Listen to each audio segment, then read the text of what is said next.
이제 배우가 분명히 있을 것이다라는 말씀 주셨어요. 예. 그런데 이제 드러난 배우 중에 한 사람이 이제 정광훈 목사 아니겠습니까? 그러니까 대놓고 사실 그 집회에 뭐 누구 데리고 오면은 인당 5만 원씩 주겠다라고 예. 한 내용이 한겨레 신문 보도로 확인이 그렇죠, 좀 나왔죠. 됐고요.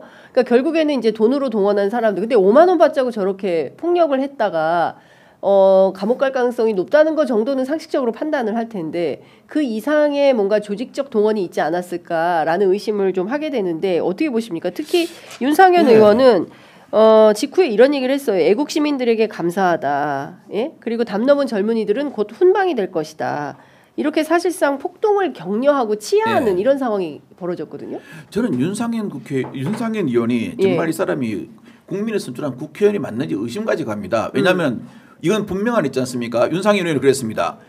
월담을 한 사람 17명 내가 경찰서장한테 이야기했는데 곧 그 훈방될 거다. 이거는 바꿔 말하면 월담해도 괜찮다. 뒷배에 내가 있어. 내가 책임을 지고 내가 옛날에 한남동에서도 내가 먼저 갔지 않냐. 나는 든든한 현직 대통령하고 바로 연결되는 사이야. 이런 말을 준 거거든요. 그리고 어떻게 했습니까? 뭐 정치 외교한다면서 미국으로 꽁물 빼고 도망가 버렸죠. 자. 대통령도 마찬가지, 윤 대통령도 마찬가지입니다. 저는 아직까지 윤 대통령이라고 이야기하고 윤석열 씨라고는 이야기를 안 하는데 이렇게 얘기합니다. 분노는 이해하지만 평화적 방법을 택하라. 이렇게 얘기합니다. 맞아요. 분노를 이해한다는 것은 이 폭동 그 가담 세력들한테 너희들 행동은 맞아. 맞는데 뭐 내가 이제 말하는 근데 저는 윤통이 말하는 평화적 방법이 뭐예요?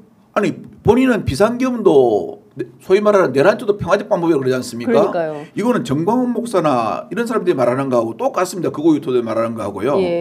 이거는 뭐냐면은 법원 영장이 서울법원에서 발부된 영장이 불법이라는 것을 전제해야 하는 거거든요. 근데 이것은 이미 중앙법원에서 체포적부심을 통해 가지고 그것도 자기들이 신청한 거 아니겠습니까? 이미 치유가 돼 버렸어요. 치유가 돼 버렸는데 이런 식으로 하고 있습니다. 또 그건 어땠습니까?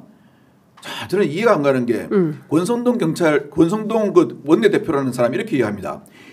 다수의 경찰이 명찰이 없었다. 그리고 과잉진압했다. 그럼 명찰이 없은 거하고 폭도들이 사법부 법원의 건물에 폭력으로 난입한 거하고 무슨 상관관계가 있습니까? 이런 식으로 이야기하니까 헌법재판소에서 재판관이 그러지 않습니까? 아니 국회에 버릇을 고쳐주는 거하고 그다음 아니면 국회에 어떠한 그 무리한 것을 국민에게 알리는 거하고 군인을 진입시킨 거하고 무슨 상관관계가 있습니까? 하고 물어보지 않습니까? 그리고 발언권을 제한하거든요.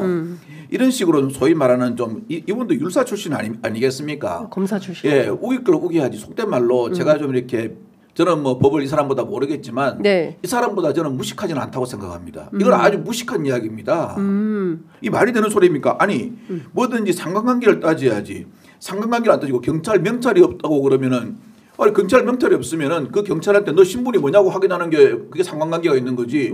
경찰 명찰이 없어가지고 이게 경찰인지 아닌지 모르니까 우리는 법원에 가가지고 직기를 때려 부시고 판사실까지 난입해가지고 당시에 영장 그 심사를 한 부장판사를 찾아가지고 죽인다고 하는 게 무슨 상관관계가 있습니까? 이해가 안 갑니다. 근데 이후에 번질 상황이 더 큰 문제인데 어제만 하더라도 집회가 곳곳에서 있었고 그리고 이제 뭐 파면 결정 나면 그 다음 타겟은 헌법재판관들 아니겠습니까? 당연하죠.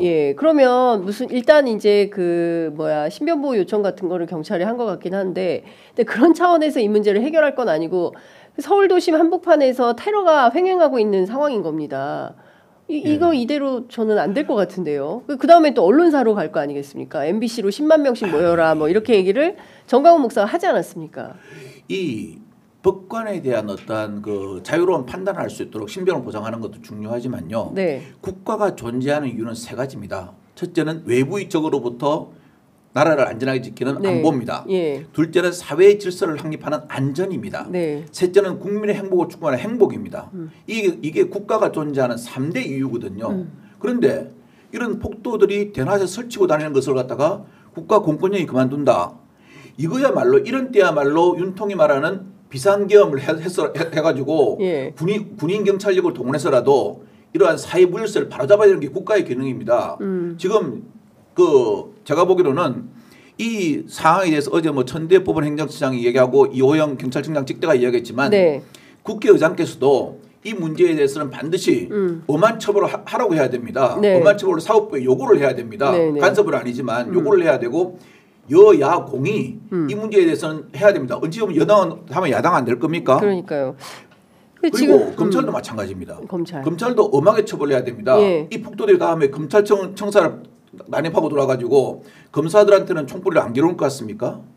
겨눈다고 저는 생각합니다. 네, 그러니까 뭐 어디든 뭐 활개치고 다닐 수 있는데 네. 그 뿌리를 조기에 그렇습니다. 수사를 해서 누구부터 잡아야 됩니까? 그러면 이들을 주동하는 주동 세력부터 엄벌에 처해야죠. 그러니까 그 주동 세력 중에 예. 누가 될까요? 자, 저는 1번이 누굽니까? 누구부터 잡아야 이걸 제압할 수 있습니까? 솔직히 윤 대통령에 대해서 빨리 대통령 직위를 배제시켜야 되죠. 예. 그리고 이런 소위 말하는 몇선 의원들, 뭐 국회의원들 있지 않습니까? 예, 예. 이런 장관을 다 엄벌에 쳐야 됩니다. 네. 우리 국민들이 좀 정치 의식이 선전돼 가지고요. 이런 국회의원들은요, 이 여의도 바닥에 발 못 붙이게 해야 됩니다. 네. 그러니까 뭐라 그럽니까? 국민을 바보, 윤상현 의원이 뭐라 그랬습니까? 국민을 바보 병신 취급하지 않습니까? 야, 괜찮아. 1년 지나면 소위 말하는 제가 이런 말 참 말씀드리면 약간 흥분적인 말씀인지 모르겠지만 네. 지랄 연병을 떨어도 네. 국민들이 개돼지기 때문에 1년 지나면 다 잊어버려. 네. 다 찍어준다. 네. 가가지고 그냥 선거 때 그냥 가갖고 형님 다 이 사람이 형님 정치하는 사람 아닙니까? 네, 그래도 좀 저희가 방송이기 때문에 예, 제가 약간 예, 그런 흥분된 예, 말씀은 좀 이건 자제해 주시면 좋을 것 그러는데, 같고요. 예. 이 사람은 좀 그런 거는 제가 보니까 네. 안 된다고 생각합니다. 그러니까요. 김재원 최고위원만 하더라도 이것은 네. 성전이고 십자군이고 뭐 이런 얘기를 하면서 계속 상황을 부추기고 있는데 오늘 아침 저 조선일보의 사설을 보다가 법원의 난입, 경찰 폭행, 판사 위협 이것은 나라 망신이요 자해행위다라는 제목의 칼럼이에요. 그런데 실제로 내용을 보면 그 전농의 트랙터 시위, 남태령 있었던 그 이제 키세스 시위 이런 것들하고 등가로 비교해서 얘기를 했어요. 그랬더니 아니나 다를까 국민의힘의 권영세 비대위원장이 오늘 아침 회의에서 무슨 얘기를 했냐면 경찰이 민주노총 앞에서는 순한 양이다라는 식으로 얘기를 하면서 진작 훈방으로 풀어줬을 것이다 이런 주장을 합니다. 그러니까 이를테면 지금 보수 언론과 국민의힘이 함께 합세해서 지난밤에 그 폭도들의 폭동을 옹호하고 있는 거예요. 자, 그 남태령 농민 트랙터 시위 이건 있지 않습니까? 아니 거기서 법원을 갔습니까? 아니 거기 앞에 막아선 경찰력도 있지 않습니까? 예. 그 기계로 밀거나 하지는 않았습니다. 않았죠. 예. 그리고 이제 목소리만 컸죠. 좀 시간이 오래 걸리고. 네. 그래서 경찰이 그 부분에 대해서 인내 진압이라는 걸 합니다. 네. 뭐 시간이 꼭 뭐 좀 예. 7시까지 집회인데 예. 7시 한 10분, 20분 넘어도 좀 봐주고 있는 그런 건 있는 거죠. 네. 그거는 솔직히 말하면 근데 그것을 갖다가 사법부, 법원을 갖다가 폭력으로 진입해가지고 난동을 부린 죄하고 똑같이 지금 취급을 합니다. 지금 제가 보니까 그 보수 정당에서 자꾸 잘못하는 게 윤 대통령의 내란죄와 그다음에 이재명 그 대표의 뭐 위정교사, 네. 그다음에 그 선거법 위반 이걸 갖다 같이 자꾸 놓고 대비를 하거든요. 여기는 네. 구속됐는데 여기는 예. 구속 안 시키냐? 그렇죠. 이거를 자꾸 그거는 말입니다. 저 살인범이 유영철이가 있지 않습니까? 예. 도둑한테 쟤도 도둑질 2번 하고 나 사람 2명 죽였는데 나는 왜 극행에 처하고 쟤는 왜 집행유예로 풀어줘 하는 거하고 똑같습니다. 그게 지금 솔직히 상식에 맞는 말인지 네. 아니면은 정말 할 게 없어 우기는 건지 저는 그게 궁금합니다. 네, 그러니까요. 말씀 주신 대로 상식에 어긋나는 주장을 계속하는데 그걸 마치 공론의 장으로 끌고 와가지고 이것을 등가적으로 비교를 하고 있으니 국민들은 더 큰 혼란이 생기지 않을 수 없다라는 생각이 좀 드는 겁니다. 네. 지금 보면 경찰 문제가 굉장히 이제 앞으로 중요해질 것 같고 역할이 많아질 것 같은데 언론사에 대해서도 이런 침탈이 있겠습니까? 어떻게 보세요? 저는 언론사도 침탈이 분명히 있을 거라고 생각합니다. 야. 왜냐하면은 네. 자 그때 뭐라고 그랬습니까? 그 윤통이 비상계엄 선포할 때요. MBC하고 몇 군데 장악하라고 했지 않습니까? 지금 시위대가 장악하려는 것이 꼭 그런 것들입니다. 네. 왜냐하면 윤통 자체가 법원의 판결을 부정하면서 네. 구속영장이 발부되자 사법부가 죽었다고 윤통 측 변호인들이 이야기하지 않습니까? 그러니까 똑같은 맥락이죠. 그러니까 윤통이 말하는 평화적이라는 평화, 그다음 법과 공정은 네. 우리 편에 한 행동은 법에 맞고 공정한 행동이고 네. 평화적인 행동이다. 우리 편 말고 나한테 쓴소리하는 사람들은 네. 전부 다 이거 국기 문란 사고입니다. 이렇게 보는 겁니다. 네.